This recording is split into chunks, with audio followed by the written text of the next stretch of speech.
तो देखिए, भारत की जो विदेश नीति है ना, वो आजकल एक साथ दो मोर्चों पर चल रही है। एक मोर्चा है ऊर्जा सुरक्षा का, जो कि एक बहुत ही जरूरी इमीडिएट नीड है, और दूसरा मोर्चा है जलवायु न्याय का, एक लंबी लड़ाई। तो चलिए आज समझते हैं कि ये दो कहानियां जो बिल्कुल अलग लगती हैं, आखिर एक दूसरे से कैसे जुड़ी हैं। एक तरफ तो है ऊर्जा के लिए एक सीक्रेट मिशन और दूसरी तरफ जलवायु पर एक सपना जो टूट गया। ये दो घटनाएं पहली नज़र में तो एकदम अलग लगती हैं, पर असल में ये भारत की विदेश नीति में एक बहुत बड़े बदलाव की तरफ इशारा कर रही हैं। अच्छा, तो सबसे पहले बात करते हैं उस संकट की जो मिडिल ईस्ट में चल रहा है। ये एक ऐसी कहानी है जो दुनिया भर के संघर्ष को सीधे हमारी ऊर्जा की कीमतों से जोड़ देती है। हुआ ये कि जब ईरान और इजराइल के बीच हालात बहुत नाजुक थे, ठीक उसी वक्त भारत के पेट्रोलियम मंत्री को कतर भेजा गया। ये कोई रूटीन दौरा नहीं था, इसे एक बेहद ज़रूरी मिशन कहा जा रहा था, क्योंकि भारत की ऊर्जा सप्लाई पर आप कह सकते हैं एक खतरा मंडरा रहा था। अब इस मिशन की वजह क्या है? वजह है हमारी निर्भरता। जरा इस आंकड़े को देखिए। भारत अपनी कुल लिक्विफाइड नेचुरल गैस, जिसे हम एलएनजी कहते हैं, उसका 45%, जी हाँ 45% सिर्फ और सिर्फ कतर से लेता है। तो समझ सकते हैं कि ये रिश्ता भारत की एनर्जी सिक्योरिटी के लिए कितना कितना ज्यादा जरूरी है। और ये सारी गैस आती कहां से है?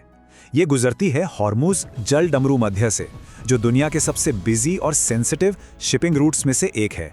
मतलब यहां पर जरा सी भी गड़बड़ हुई तो उसका सीधा असर भारत में ऊर्जा की कीमतों पर पड़ेगा।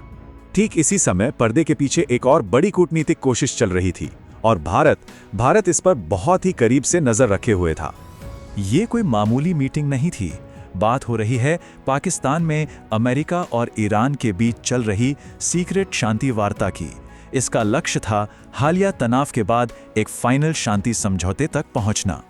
लेकिन सवाल यह है कि ईरान ने एक अमेरिकी वार्ताकार पर भरोसा किया क्यों? देखिए, इसके पीछे 3 बड़ी रणनीतिक वजह थीं। एक, वो नए विदेशी युद्धों के खिलाफ हैं। 2, उनका मानना है कि ईरान से सीधा युद्ध एक भटकाव है। और 3, उनका पिछली किसी भी फेल बातचीत से कोई लेना देना नहीं था, मतलब वो न्यूट्रल थे। लेकिन कूटनीति अपनी जगह और जमीनी हकीकत अपनी जगह। इस बातचीत के बावजूद भारत पूरी तरह सतर्क था, इतना कि ईरान में मौजूद अपने सभी नागरिकों को तुरंत देश छोड़ने की एडवाइजरी जारी कर दी। इससे पता चलता है कि हालात अभी भी कितने अस्थिर थे। चलिए अब कहानी के दूसरे मोर्चे पर चलते हैं।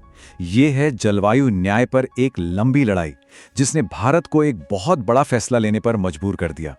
अब आगे बढ़ने से पहले थोड़ा कॉप के बारे में जान लेते हैं। कॉप यानी कॉन्फ्रेंस ऑफ द पार्टीज, जलवायु परिवर्तन पर एक्शन के लिए सबसे बड़ा ग्लोबल प्लेटफॉर्म है। लेकिन हुआ यह है कि पिछले कुछ सालों में ये देशों के बीच एक वैचारिक जंग का मैदान बन गया है। और यहाँ पर बहस ना 2 हिस्सों में बढ़ जाती है। एक तरफ हैं विकसित देश जो चाहते हैं कि विकासशील देश फौरन कार्बन एमिशन कम करें। दूसरी तरफ हैं भारत जैसे विकासशील देश, जिनका तर्क है कि उन्हें अपनी अर्थव्यवस्थाओं को आगे बढ़ाने के लिए सस्ती ऊर्जा चाहिए।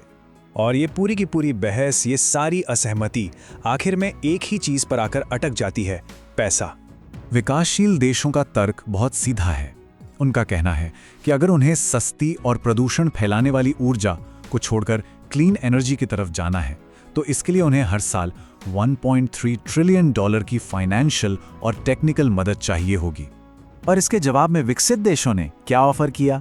सिर्फ $300 बिलियन, जो मांगा गया था उसके 1/4 से भी कम। और सबसे जरूरी बात, ये मदद नहीं थी, ये ज्यादातर कर्ज था। तो देखिए, जो चाहिए और जो मिल रहा है उसके बीच एक बहुत बड़ी खाई है।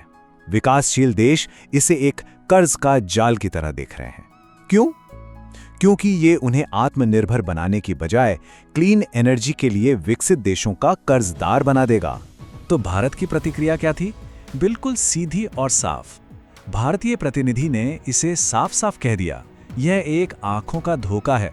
मतलब भारत इसे कोई असली मदद नहीं मान रहा है, बल्कि एक ऐसा दिखावा समझ रहा है जो असल प्रॉब्लम को तो सुलझाता ही नहीं है।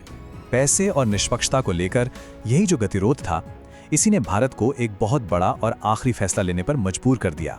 2023 में प्रधानमंत्री ने बड़े उत्साह से COP33 समिट की मेजबानी की इच्छा जताई थी, लेकिन सिर्फ 1 साल के अंदर इन लगातार विवादों की वजह से भारत ने 2028 के समिट के लिए अपना प्रस्ताव वापस ले लिया। एक बड़ा सपना टूट गया। तो ये फैसला किसी एक वजह से नहीं हुआ, इसके पीछे कई कारण थे। विकसित देशों की गंदी राजनीति, सही फंडिंग का ना मिलना, मेजबानी का बहुत ज्यादा खर्च और तो और दुनिया के बड़े नेताओं का अब इन समिट्स में कम दिलचस्पी दिखाना, इन सब ने मिलकर इसे एक बेकार की कोशिश जैसा बना दिया था।